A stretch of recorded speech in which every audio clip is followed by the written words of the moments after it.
one last concept in terms of just working with vectors in general is there will be situations in which we will have a coordinate system that is tilted, meaning we're going to have a tilted axis. You've seen this already when we said the acceleration on a slope without friction was plus or minus g sine theta. We have not described where that came from, but we will now. So we've been using so far a coordinate system where the x-axis is horizontal, the y-axis is vertical. That's wonderful. But if we have an object on an incline, whether it's moving up or down the incline doesn't ultimately matter. It's a straight line motion though. This is linear motion, meaning we can go ahead and just say the x-axis is along the incline and the y-axis is perpendicular to it. That's what we mean by this tilted axis. Okay? So essentially, we're taking this original coordinate system and we're going to turn it.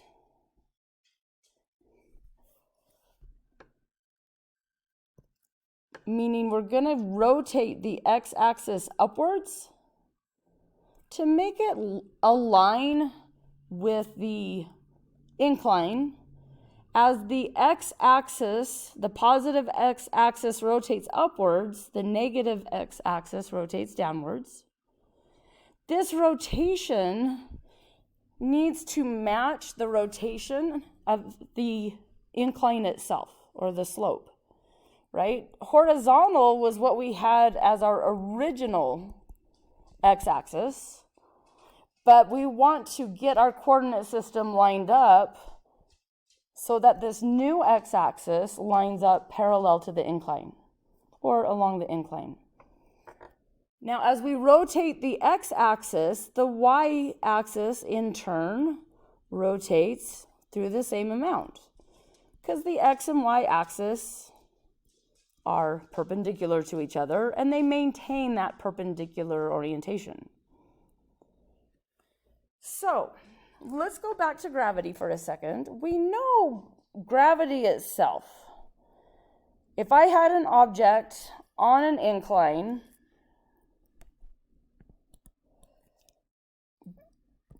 gravity would work, it would try to accelerate the object straight down at 9.8 meters per second squared, which is what we're calling g. Now, of course, the incline's in the way. The slide, the slope, whatever this incline represents, it's in the way, so it does not allow gravity to accelerate the object at 9.8 meters per second squared. We end up with just the acceleration along the slope. All right, where this equation comes from, if we go ahead and draw in a coordinate system, technically I can call up the incline positive or down the incline positive. That's why we have the plus or minus sign up here. We have to choose which direction is positive. Choose which one applies to our problem. No matter what, the acceleration along the slope due to gravity, it points along the slope. And specifically down along the slope. So as I've drawn over here, we know it points towards the bottom of the slope. We don't have to call down towards the bottom of the slope positive. You can go revisit the examples for motion on a slope if you want to see that. Now, we can draw our triangle in terms of representing this component. The A along the slope is essentially the x component of this acceleration due to gravity vector. Technically, there is a component perpendicular to the slope when we want to talk about components of the vector. That doesn't come into play. We can say a perpendicular.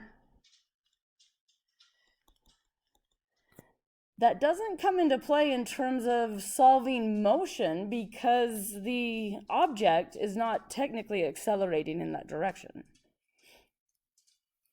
Now we could also draw a perpendicular on this side and then a along the slope parallel to the x-axis. So essentially what I just drew, since you can't see it very well, a on the slope is parallel to this new x-axis, right? The new axis, x-axis lines up with the slope. The new y-axis is perpendicular to the slope. And so we end up with this component, a perpendicular, meaning perpendicular to the slope, a that's along the slope, and then g itself is the length of that acceleration vector, and we know it points down, straight down. The reason I like this particular triangle, because I know, coming back to this picture over here, our original y-axis was vertical. So I know the acceleration due to gravity points along this original direction, right? It points straight down. But this new a perpendicular is along our new axis right here. So the angle between them right here, theta, is the incline angle. It's the angle we had to rotate from our new, or to our new, from original to new. So just knowing how far I had to rotate the coordinate system to get it to line up with the slope, I know that makes this angle in here theta. And that's always going to be true. So a on a slope is opposite in this triangle. G is the hypotenuse. Remember, the x and y coordinates meet at a right angle. So the weird part of this is drawing a of a slope at an angle to line up with this new x-axis. So these two meet at 90 degrees. Because a on the slope is opposite that angle, I would say the sine of theta is equal to a on a slope over the hypotenuse, which is g. So a on the slope is g sine theta. Now again, the plus or minus is just based off of whether we're calling, as we solve a problem, whether we're calling up the slope to be positive or down the slope to be positive. That's our choice based on the coordinate system we choose in the problem we are solving.